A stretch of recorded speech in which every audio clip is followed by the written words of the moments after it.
نحمدہ و نصلی و نسلم علی رسولہ الکریم اما بعد۔ قابل احترام سامعین و سامعات، عقیدہ ختم نبوت دلائل چلے، قرآن مجید کی آیات آپ کے سامنے پیش کی گئیں، پھر آیت خاتم النبیین کی تفسیر میں نبی علیہ السلام کی احادیث بھی آپ کے سامنے آئیں، جن سے یہ بات بالکل واضح ہو گئی کہ نبی علیہ السلام کی ختم نبوت کا مطلب حضور اللہ کے آخری نبی ہیں۔ حضور کے بعد اللہ نے یہ منصب نبوت کسی کو عطا نہیں کرنا، اور یہ کہ نبوت کا سلسلہ نبی علیہ السلام پر مکمل کر کے بند کیا جا چکا ہے، نبیوں کی آمد ختم ہو چکی ہے،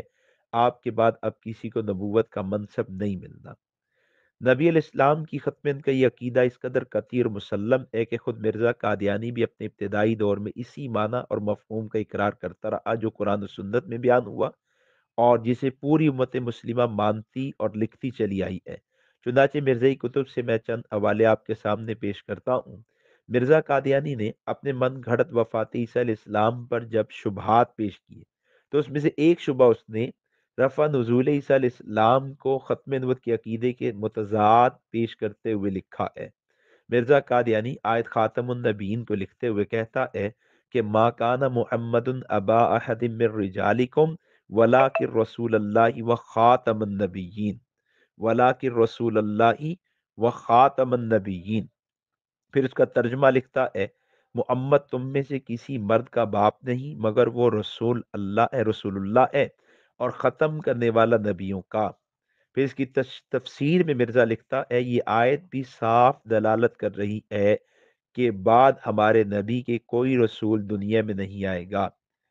مرزا قادینی کی عبارت جو روحانی خزائن جلد نمبر 3 صفحہ 431 پر موجود ہے، مرزا قادیانی اس عبارت میں خاتم النبین کا ترجمہ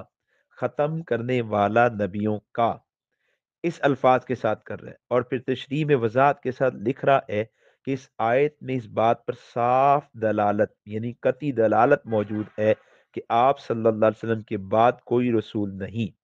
مرزا قادیانی کی ایک کتاب ہے حمامت البشرا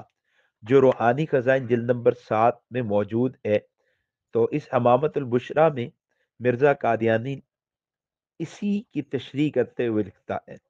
وہ کہتا ہے کہ کیا تو نہیں جانتا کہ اس فضل والے اور رحیم رب نے ہمارے نبی کا نام خاتم الانبیاء بغیر کسی استثناء کے رکھا ہے، اور اس کی تفسیر ہمارے نبی نے اپنے فرمان میرے بعد کوئی نبی نہیں کے ساتھ طالبوں کے لیے واضح طور پر بیان فرما دی ہے،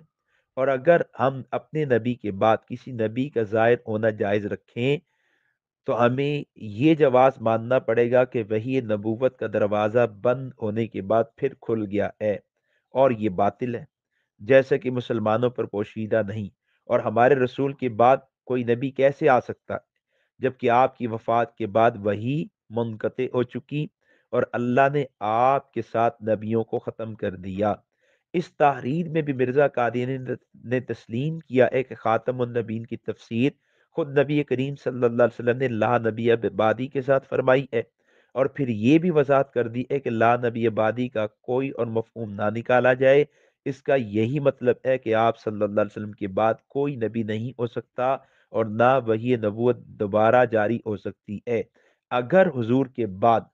وحی نبوت کے اجرا کا اور کسی کے کو نبوت ملنے کا امکان ظاہر کیا جائے اور دعویٰ کیا جائے تو یہ تو وحی نبوت کا دروازہ بند کیے جانے کے بعد کھولنا لازم آئے گا، اور یہ باطل ہے، جائز نہیں ہے۔ کتاب البریہ میں بھی مرزا قادیانی کی ایک عبارت موجود ہے، روحانی خزائن جلد نمبر 13 صفحہ 217 18 پر مرزا لکھتا ہے، آپ صلی اللہ علیہ وسلم پر نبوت ختم ہو چکی، اور قرآن شریف جس کا لفظ لفظ قطعی ہے اپنی آیت کریمہ وَلَٰكِن رسول اللہ و خاتم النبیین سے بھی اس بات کی تصدیق کرتا تھا کہ فی الحقیقت ہمارے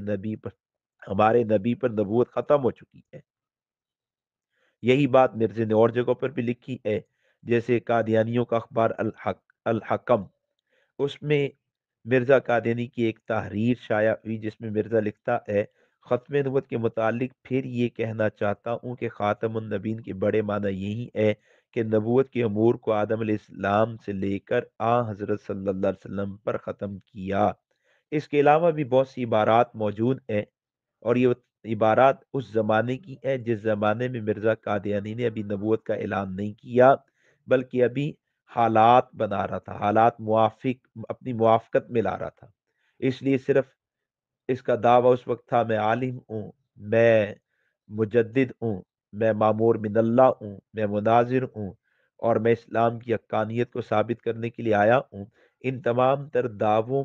کی بقا کے لیے اور ان تمام تر دعووں میں کشش ڈالنے کے لیے اس کے لیے لازم تھا کہ یہ نبی علیہ السلام کی ختم نبوت کا بھی اقرار کرے، اس لیے اس نے اس دور کے اندر ختم نبوت کا بھی اقرار کیا۔ اب اگر کسی قادیانی کے ساتھ گفتگو ہو اور وہ پوچھے جی آیت خاتم النبیین کی تفسیر کیا ہے،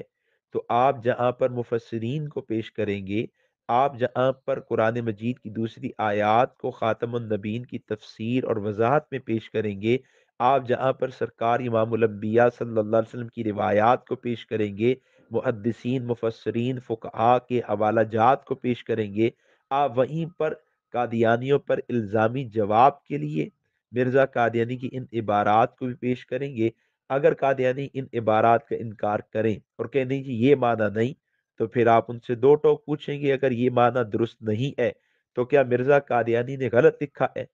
اور پھر آپ ان سے کہیں گے کہ غلط عقیدہ بیان کرنے والا اور قرآن کی غلط تفسیر کرنے والا، اس کو آپ کیسے نبی مانتے ہیں، کیسے رسول مانتے ہیں، کیسے حق والا مانتے ہیں؟ قرآن کا غلط معنی کریں اور ایک عقیدے کو غیر عقیدے کو عقیدہ بنا کر پیش کرنے والا، اس کو آپ کیسے حق پرست سمجھ سکتے ہیں اور حق والا سمجھ سکتے ہیں؟ باقی قادیانیوں کی عبارات پر، مرزا قادیانی کے نظریات پر، اس کی عبارات پر جو سوالات ہوتے ہیں، انشاءاللہ اس کے لیے ہم ایک مستقل کورس رکھیں گے۔ اس میں آپ کے سامنے قادیانیوں سے جو سوالات کی جاتے ہیں اور کس طرح کیے جانے چاہیے، وہ بھی انشاءاللہ اس پر کورس آئے گا اور سارا مواد سوالات آپ کے سامنے آ جائیں گے۔ یہ تو مرزا قادیانی کی عبارات پیش کی گئی ہیں۔ اس بات پر کہ مرزا قادیانی بھی اپنے ابتدائی دور میں خاتم النبیین کا وہی معنی لکھتا اور کرتا رہا ہے جو اہل اسلام 14 صدیوں سے بیان کرتے چلے آ رہے ہیں۔